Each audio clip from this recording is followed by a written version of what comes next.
Baik, terima kasih Bunda Rumah.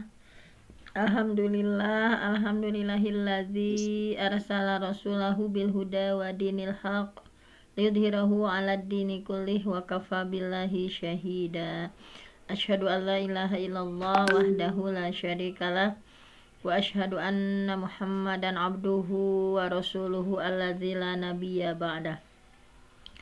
Alhamdulillah, di kesempatan subuh yang penuh berkah ini kita tadi sudah melantunkan beberapa ayat suci Al-Quran, dan seperti biasa untuk hari Jumat kita akan lanjut pada tafsir surah pendek. Nah, bismillah ya, kita akan kaji bersama lagi untuk surah pendeknya. Baiklah, saya akan share screen terlebih dahulu. Mohon maaf, ini juga ya persiapannya nggak itu tidak maksimal. Ini teh udah host ya Bun? Sudah, Bun. Sudah ya. Tapi kenapa gini ininya ya Bun? Oh iya, oh ini kehalangan Bun. Nah, ini surah At-Takatsur, kita sudah menginjak pada surah At-Takatsur. Baik, saya bacakan terlebih dahulu. A'udzubillahi minasyaitonirrajim. Dibacakan semuanya dulu saja ya. A'udzubillahi minasyaitonirrajim. Bismillahirrahmanirrahim. Alhaakumut takatsur hatta zurtumul maqabir. Kalla sawfa ta'lamun. Thumma kalla sawfa ta'lamun. Kalla law ta'lamuna 'ilmal yaqin latarawunnal jahim. ثم لترونها عين اليقين ثم لتسألن يومئذ عن النعيم. Sadaqallahul azim. Sami'na wa ata'na ghufranaka rabbana wa ilaikal masir. Baiklah, setelah kita bacakan mungkin karena waktu ya, secara singkat-singkat saja, bahwa para ulama di sini berbeda pendapat ya, apakah At-Takatsur ini Makkiyah atau Madaniyah. Nah, mayoritas ulama menyampaikan bahwa surah At-Takatsur ini Makkiyah ya, diturunkan sebelum Nabi hijrah. Nah, kemudian yang menjadi sasaran pembicaraannya itu ini adalah orang-orang kafir Quraisy, yang mana orang-orang kafir Quraisy bagaimana yang kita tahu mereka mengingkari adanya hari Yaumal Ba'ats ya, mengingkari adanya hari kebangkitan.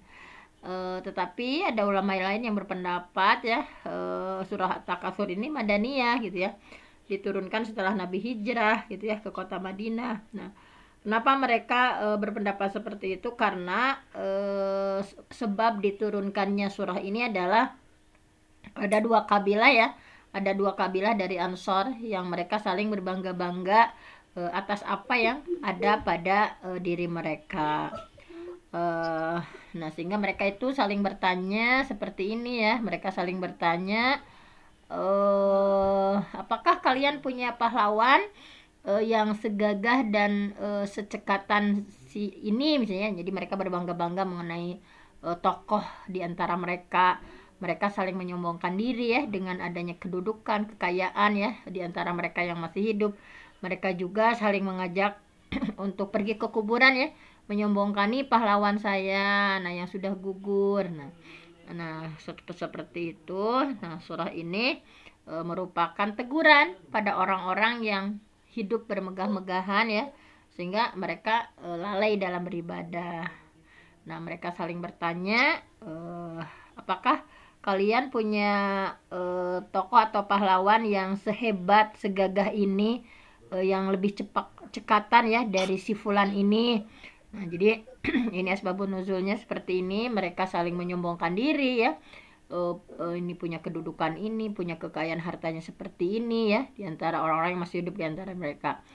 Nah, mereka juga saling mengajak ya pergi ke kuburan. Nah, ke kuburan itu untuk apa? Untuk menyombongkan para pahlawan di antara mereka yang sudah gugur gitu ya. Jadi mereka menyombongkan para pahlawan yang sudah gugur, untuk yang masih hidup mereka menyombongkan kekayaannya, menyombongkan kedudukan. Nah, seperti itu. Sehingga inilah yang menyebabkan mereka lalai dalam beribadah. Nah, di sini di selanjutnya ada yang ini ya, berpendapat bahwa kenapa mereka berpendapat bahwa ini Madaniyah, karena ini menyampaikan tentang apa yang dilakukan orang Ansor ya di kota Madinah. Tetapi sebetulnya pendapat yang paling kuat ya, paling rojih, paling arjah itu adalah Makkiyah, karena riwayat tentang asbabun nuzul yang tadi itu adalah lemah ya, riwayatnya lemah, bahkan riwayat yang batil. Karena kan masa iya kaum Ansor seperti itu gitu ya, masa iya orang kaum Ansor berbangga-bangga seperti itu. Nah itu sepertinya tidak mungkin gitu ya, sahabat Ansor yang luar biasa, yang hebat itu masa seperti itu gitu ya. Ini yang paling rojihnya di Mekah. Nah kemudian kalau diperhatikan di awal surah ya, tentang bagaimana celaan Allah itu ditujukan pada orang-orang yang mereka takasur, bermegah-megahan, sehingga mereka lalai ya dari zikrul akhirah, dari mengingat akhirat. Nah ini tidak mungkin ini ditujukan kepada kaum Ansor gitu. Tetapi ini lebih cocoknya untuk orang-orang kafir Quraisy yang berada di Mekah. Kemudian para ulama menyebutkan bahwasanya surah At-Takatsur ini ada beberapa nama ya, diantaranya At-Takatsur itu sendiri kan artinya berlomba-lomba ya, saling berbanyak-banyak, berlomba-lomba. Nah sebagian ulama berpendapat nama lain surah At-Takatsur itu adalah surah Al-Hakumut Takatsur. Ada juga yang menamai surah ini adalah surah Al-Maqbarah, karena di dalamnya kan ada hatta zurtumul maqabir, ada kata-kata pekuburan ya. Nah dan tidak ada kecuali hanya di surah At-Takatsur. Nah kemudian sebagian ulama mencoba juga untuk tanasub ayahnya, kan setiap menafsirkan pasti ada munasabah surah ya, munasabah ayat, munasabah surah. Nah, ini ada tanasub antara surah At-Takatsur dengan surah Al-Qari'ah. Nah pada bagian akhir dari Al-Qari'ah itu kan di sana ada fa'amma man saqulat mawazinuh ya. Nah ini tentang timbangan kebaikan dan keburukan, dan dihubungkan dengan surah At-Takatsur. Di antara yang menyebabkan timbangan kebajikannya itu ringan dan timbangan keburukannya justru yang berat, karena penyebabnya adalah berlomba-lomba atau bermegah-megahan seperti yang disampaikan dalam surah ini. Jadi di surah Al-Qari'ah ya, tadi Al-Qari'ah itu fa amma man saqulat mawazinu fa huwa fi 'aisyatir radiyah wa amma man khaffat mawazinu fa ummuhu hawiyah. Nah kenapa orang-orang sampai timbangan kebaikannya malah ringan ya, nggak ada amal soleh, tetapi sebaliknya timbangan keburukannya berat? Nah di antaranya kalau ditanasubkan dengan surah At-Takatsur ini karena mereka lalai, mereka hanya berlomba-lomba, bermegah-megahan, sehingga mereka hanya mengurusi, sibuk dengan urusan dunia, lupa ya dengan beramal solih untuk ibadah pada Allah. Baik, kita lihat At-Takatsur ya, di ayat pertama, Alhaakumut Takatsur. Alha itu melalaikan ya, ini fi'lul madhi ya. Alhayulhi itu telah melalaikan kum kepada kalian At-Takatsur, bermegah-megahan atau ya berlomba-lomba tadi ya, bahwa pada ayat ini Allah tidak menyebutkan ini ya, tidak menyebutkan bermegah-megahan dalam apa gitu. Mereka itu bermegahan dalam harta atau dalam jabatan, dalam apa gitu, enggak disebutkan. Nah bahwa tapi kalau sekilas bisa dilihat bahwa ayat ini tentunya ya membicarakannya itu bermegah-megahan dalam harta. Inilah yang menjadi penyebab kelalaian di antara kebanyakan manusia. Nah, misalnya di sini ada Syekh Abdurrahman bin Nasir menyampaikan bahwasanya ketika tidak disebutkan bermegah-megahan atau berlomba-lombanya itu dalam hal apa, atakasurnya itu ya, saling berlombanya itu dalam hal apa, maka ketika secara umum disebutkan seperti itu, maka menurut ulama ini memberikan faidah lil am ya, umum. Pokoknya bermegah-megahannya itu termasuk berbagai hal pokoknya ya. Misalnya bermegah-megahan atau berbangga-bangga dalam hal harta, berbangga-bangga dalam hal anak, berbangga-bangga dalam hal kabilah atau suku, merasa suku paling tinggi misalnya, kedudukan, bahkan ilmu, misalnya merasa ilmunya paling tinggi, kedudukannya paling tinggi. Nah, seperti ini. Kalau disebutkan secara umum, nah ini biasanya untuk berbagai hal. Yang akhirnya berbagai hal tadi, baik anak, kedudukan, itu melalaikan mereka, sehingga mereka itu tulul amal ya. Jadi banyak berangan-angan gitu ya. Senantiasa ya tulul amal gitu ya, sehingga mereka lupa bahwa kematian itu sudah dekat. Mereka malah fokus gitu ya, mengumpulkan harta sebanyak-banyaknya, jabatan setinggi-tingginya, sehingga melalaikan mereka bahwa lupa nih kematian itu sudah sangat dekat. Nah, kemudian selanjutnya mengapa? Nah, di sini mengapa kok at-takasur, saling berlomba-lomba itu ya bisa dikategorikan tercela?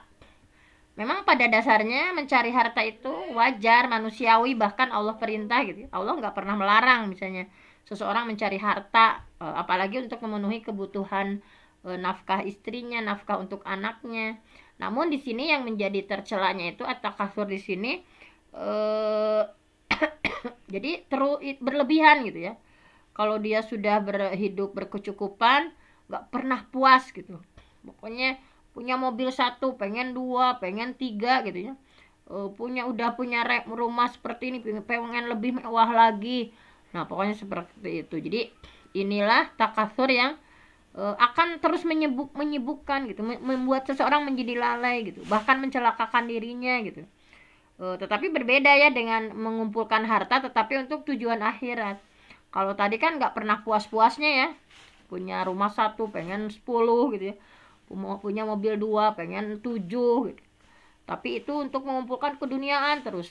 Tetapi ketika seseorang misalnya mengumpulkan harta dengan semangat untuk tujuan akhirat ya, untuk bersedekah, untuk bantu kaum muslimin, untuk dakwah, memperbanyak hartanya untuk akhirat, nah ini bagus gitu ya. Tetapi memang kebanyakan yang kita lihat ya, memang orang-orang muslim ya, diantaranya juga mereka tadi gitu ya, memperbanyak harta itu malahan untuk mengoleksi misalnya mobil antik, atau mengoleksi hal-hal yang untuk keduniawian gitu ya, bola golf dan lain sebagainya. Nah, jadi habis waktu itu untuk hal-hal yang tidak bermanfaat. Min husni islamil mar'i tarkuhu ma la ya'nihi. Nah, seperti itu. Nah, di sini ya diingatkan dalam sebuah hadis jangan sampai kita berletih-letih ya mengumpulkan harta gitu ya, yang enggak akan dibawa ke akhirat ini. Memang Rasulullah pernah mengingatkan seperti ini gitu ya. Dalam sebuah hadis dari Qatadah ya, ia berkata, aku pernah mendatangi Nabi, kemudian beliau sedang baca Alhaakumut Takasur. Nah, ya sedang baca seperti itu. Kemudian beliau bersabda, Yaqulu benu Adam. Memang anak Adam itu ya suka berbicaranya seperti ini. Mali, mali, cina ya, hartaku, hartaku. Kola. Kemudian beliau bersabda ya, seperti ini. Wahallaka ya bena Adam min malik illa ma akalta. Ini jadi Nabi mengingatkan. Bukankah ya, Nabi mengingatkan, wahallaka ya bena Adam min malik illa ma akalta. Bukankah hartamu yang kamu miliki itu sesungguhnya anak Adam kecuali yang kamu makan ya, ma akalta fa'afnaita.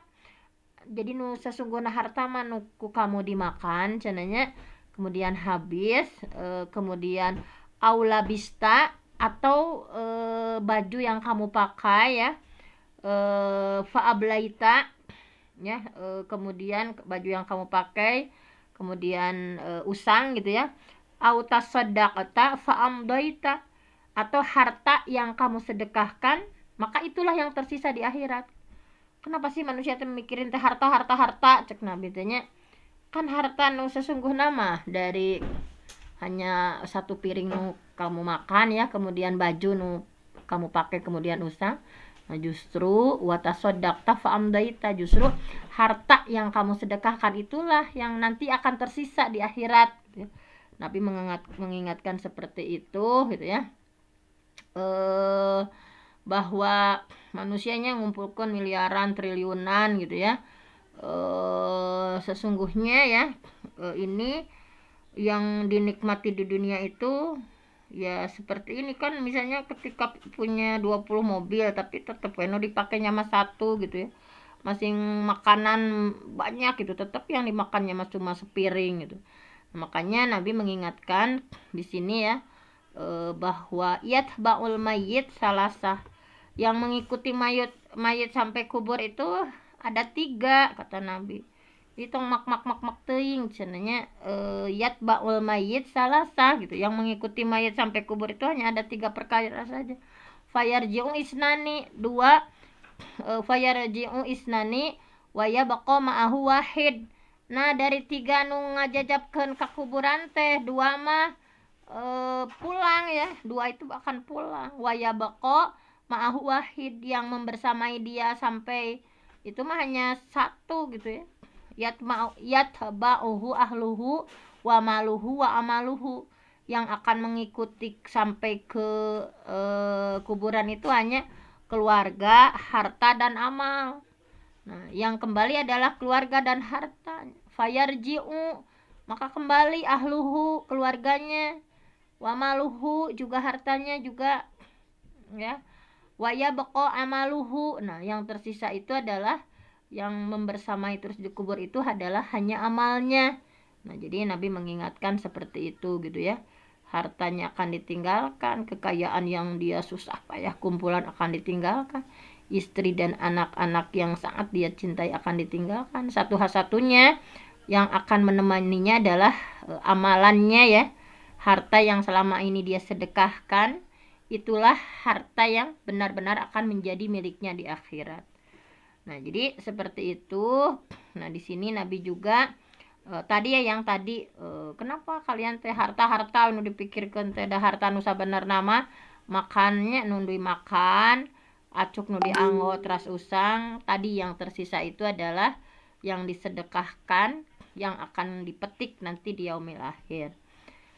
Nah, kemudian di sini juga Nabi mengingatkan juga ya, gimana nyontoan. Nabi mah nyontoan. Dalam sebuah hadis Nabi teh menyembelihnya seekor kambing, kemudian Nabi menyuruh istrinya, sok bagikeun cenanya daging kambing teh, bagikeun nya. Terus dibagikeun teh Nabi naros ka Siti Aisyah, ma baqiya minha, wahai Aisyah, bagian mana dari kambing tersebut yang masih tersisa? Qalat, Siti Aisyah menjawab, ma baqiya minha illa katifuha, tidak ada yang tersisa Rasul kecuali bagian pundaknya saja gitu ya. Qala baqiya kulluha ghairu katifiha, seluruh kambing tersisa kecuali pundak yang tersisa. Nah, jadi menyampaikan tong lalawora, justru karena udah dibagikan disedekahkan itu ya, seluruh kambing tersisa kecuali pundak yang tersisa yang dimakan oleh keluarga Nabi gitunya, Nabi nyontoan. Nah, jadi di sini ya kita diingatkan dalam surah At-Takasur ini betapa ya kita jangan lalai gitu ya dengan bermegah-megahan, dengan sesuatu yang sibuk gitu ya untuk mempermegah rumah kita, mempermegah kendaraan kita gitu ya, nah dan sebagainya. Nah, ini kalau yang mau live disilakan, saya ingin ini aja menyampaikan yang udah ini ya, tanggung nih. Kalau yang ada keperluan boleh live dulu, Bun. Nah, ini tanggung saja. Kemudian ayat selanjutnya di sini hatta zurtumul maqabir. Nah, ini sampai kamu menziarahi masuk kubur. Yaitu apa? hingga kalian meninggal ya, kemudian lantas dalam kubur. Jadi saling berlomba-lomba memperbanyak harta itu akan terus dilakukan sampai kapan? Nah, hanya kematian yang akan menghalangi ini anak Adam. Selama dia belum dikuburkan, terus berlomba-lomba itu memperbanyak cita-citanya, ingin begini, terus merancang gitu ya. Sehingga Nabi ini mengingatkan, lau seandainya annal ibni Adam, sesungguhnya anak Adam ya, kalaulah gitu ya, lau anna libni Adam wadian min zahabin, seandainya seorang anak Adam tuh ya punya satu lembah emas, ini udah satu lembah emas, tetap saja kata Rasul, ahabba ayyakuna lahu wadiyani, sudah dapat satu lembah emas, tentu ia menginginkan lagi dua lembah emas lainnya. Walayam la'a ya, dan sama sekali tidak akan memenuhi pahu mulutnya illat turab, kecuali manusia itu kecuali tanah gitu ya, yaitu kematian gitu. Wa yatubullah ala man taba, dan Allah menerima tobat bagi orang yang bertobat. Nah, ini memang karakter manusia ya, di di hadis Bukhari kata Nabi memang gitulah manusia. Lau anna libni Adam wadiyan min zahabin, kalau dia punya satu lembah emas, udah Pak, sebenarnya satu lembah emas, ahabu ayyakuna lahu wadiyani, pasti dia ingin lagi dua lembah emas lainnya. Walayam la afahu ila turab gitu ya, bahwa mulut manusia itu tidak akan pernah puas kecuali ila turab, kecuali tanah, itu maksudnya kecuali dia udah mati gitu.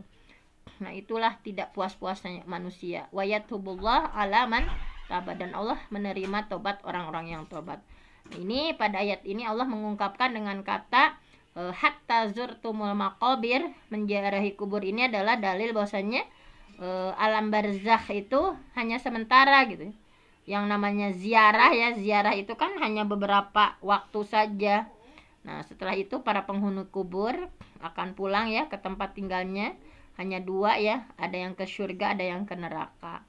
Jadi seseorang itu ya yang dikuburkan ada yang 100 tahun, 200 tahun, bahkan 2000 tahun. Bandingkan nih dengan alam akhirat yang abadi gitu ya. Maka di kuburan itu sama, hanya berziarah saja. Hatta zurtum, hanya berziarah saja. Kenapa dinamai alam barzakh, itu kan batas ya, perbatasan antara dunia dan akhirat, dan hanya sementara saja di alam kubur. Kala saufa ta'lamun, sekali-kali tidak, kalian pasti akan tahu ya akibat perbuatan kalian itu. Jadi Allah menegur mereka sibuk dengan keduniaan, berlomba-lomba memperbanyak harta sehingga mereka lalai beribadah. Jika dia tetap seperti itu ya, dia tetap saja seperti itu, nanti akan merasakan akibatnya gitu. Azab kubur nih, sebelum akhirnya diazab di akhirat, dikubur juga akan diazab. Nah, ini Ali bin Abi Thalib pernah menyampaikan bahwa kunna nasyukku, kami itu tadinya ragu fi azabil qabri, tentang azab kubur, hatta nazalat hadhil ayah, sampai turunlah ayat ini. Jadi para sahabat juga sebetulnya sebelumnya ragu ya tentang apakah betul ada azab kubur gitu. Hatta nazalat hadhil ayah, sampai turunlah ayat ini. Wa fi hadza dalil ala sihhatil qaul bi azabil qabri li'anna Allah ta'ala dzikruh akhbara an haula'il qaum alladzina alhahum at-takasur annahum saya'lamuna ma taquluna idahum zarul qubur wa'idan minhum lahu wa tahaddudan. Nah, ini bahwa ayat ini menunjukkan betul-betul gitu bahwa azab kubur itu ada, karena Allah mengabarkan ya tentang kaum yang mereka lalai, bermegah-megahan, bahwa mereka nanti akan tahu ya apa yang mereka dapatkan itu jika nanti udah masuk kubur gitu. Ini adalah tahdid ya, ancaman dari Allah. Summa kala saufa ta'lamun, kemudian sekali-kali tidak, kelak kalian akan tahu ya. Ini adalah ancaman lagi setelah ancaman gitu ya, peringatan setelah peringatan gitu ya. Nanti kalian akan tahu nih akibat dari sikap kalian yang megah-megahan, berbangga-bangga gitu ya, saling memperbanyak gitu, baik harta dan sebagainya. Nah, ini kalla law ta'lamuna ilmal yakin. Sekali-kali tidak, sekiranya kalian tahu ya dengan pasti ilmu yakin, dengan pasti. Nah, ayat ini berkaitan dengan ayat sebelumnya ya. Seandainya mereka tahu dengan pasti bagaimana neraka jahanam ya, tentu mereka akan meninggalkan sifat bermegah-megahan itu, sifat saling berlomba-lomba dalam hal keduniaan itu gitu ya. Mereka tidak akan berlomba-lomba mencari dunia gitu ya. Mereka akan menjaga dirinya untuk nggak lalai dalam beribadah gitu ya.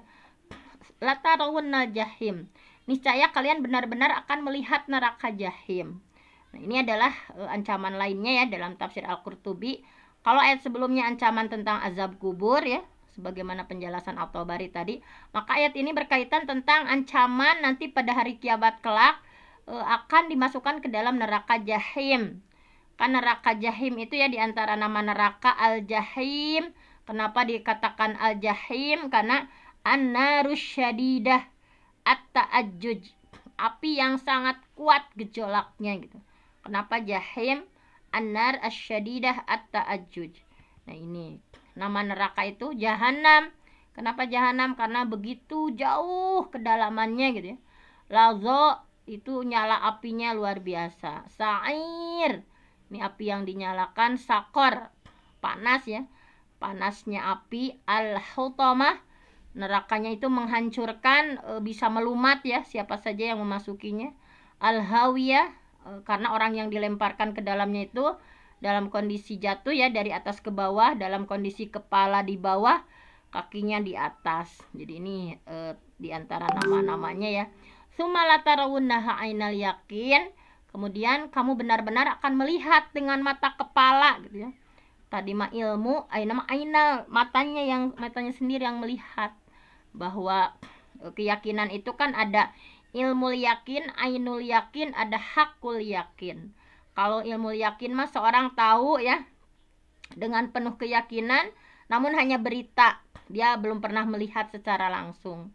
Misalnya seseorang yakin ada kota Mekah, itu yakin meskipun dia belum pernah ke sana gitu ya. Nah, ketika akhirnya dia melihatnya secara langsung, maka dinamakan ainul yakin.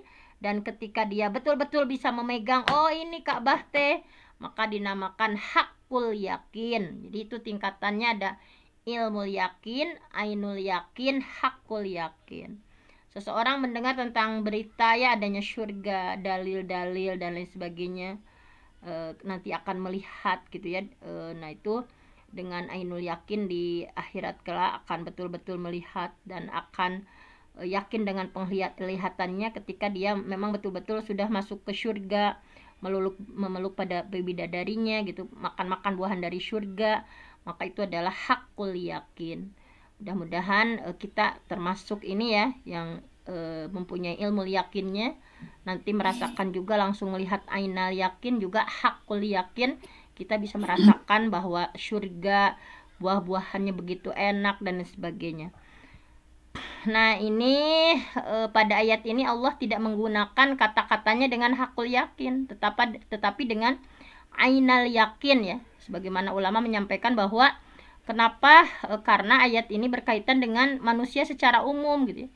Baik yang muslim ataupun yang kufur, karena setiap orang akan melewati neraka jahanam.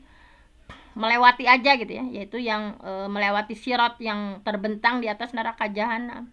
Adapun yang hakul yakin terhadap neraka adalah orang-orang yang tidak mampu melewati sirat gitu ya, orang-orang kufur, sehingga dia terlempar ke dalamnya. Sedangkan orang yang beriman, mudah-mudahan ya kita termasuknya yang bisa melewati sirat ya. Ada yang seperti cahaya, ada yang seperti hembusan angin, ada yang seperti kuda yang berlari, ada yang merangkak-rangkak gitu ya nanti di sirat itu, yang pada akhirnya selamat ya. Ini digambarkan dalam surah Maryam, wa imminkum illa wariduha kana ala rabbik hatmam maqdiya summa nunajjil ladzi ittaqau wa nadzaru zalimina fiha jithiya. Dan tidak ada seorang pun dari kalian melainkan mendatangi neraka itu. Jadi semuanya ya akan melewati sirat itu, mendatangi neraka itu, kita juga sama gitu semuanya. Hal itu bagi Allah adalah suatu kemestian yang sudah ditetapkan Kemudian kami akan menyelamatkan orang-orang yang bertakwa dan membiarkan orang-orang yang zalim di dalam neraka dalam keadaan jisiya, berlutut. Nah, nauzubillah ya. Sumalatus alunna yauma izin anin naim. Kemudian kalian itu kan benar-benar ditanya pada hari kiamat itu tentang nikmat gitu ya. Nah, ini mencakup segala nikmat yang kita rasakan. Jadi Allah akan menanyakan tentang kesehatan kita ya, akan ditanya tentang waktu luang kita dihabiskan untuk apa. Nah, dua nikmat ini yang manusia sering tertipu gitu ya. Ni'matani, dua nikmat, maghbunun fihima katsirun minanas. Banyak manusia yang tertipu. As-sihah, nikmat sehat, wal faragh, nikmat waktu senggang. Punya kesehatan yang prima tetapi tidak dimanfaatkan untuk benar-benar ibadah gitu ya. Punya waktu luang tetapi tidak dimanfaatkan gitu ya, hanya sedikit saja gitu ya beribadahnya. Nah, ini seperti itu. Nah, mungkin sudah ya, disudahi saja, ini sudah terlalu siang. Ini faidah-faidahnya bisa dibaca sendiri saja. Pokoknya disunahkan ziarah kubur supaya tidak lalai gitu ya. Fazurul kubur fa innaha tudzakkirul maut, supaya mengingatkan pada kematian. Juga tazawwadu minat taqwa fa innaka la tadri. Nah, kita harus terus-menerus berbekal dengan ketakwaan gitu ya. Nah, mungkin hanya seperti ini saja. Ini peringatan bagi kita semua ya, bagi kita semua bahwa wa kam min sahih mata min ghairi illah wa kam min saqim asya hinan minad dahri. Banyak orang yang sehat tiba-tiba meninggal ya, Allah cabut nyawanya, nggak sakit dulu. Dan banyak orang yang sakit parah, disangkanya akan meninggal, ternyata masih hidup. Jadi ini adalah rahasia Allah ya. Kita mah terus saja bersiap-siap ini ya, dalam berbekal dengan sebaik-baiknya untuk bekal kita di akhirat. Aku qauli hadza wa astaghfirullah li wa lakum. Mohon maaf atas kelebihan waktunya yang sangat lebih. Wassalamualaikum warahmatullahi wabarakatuh.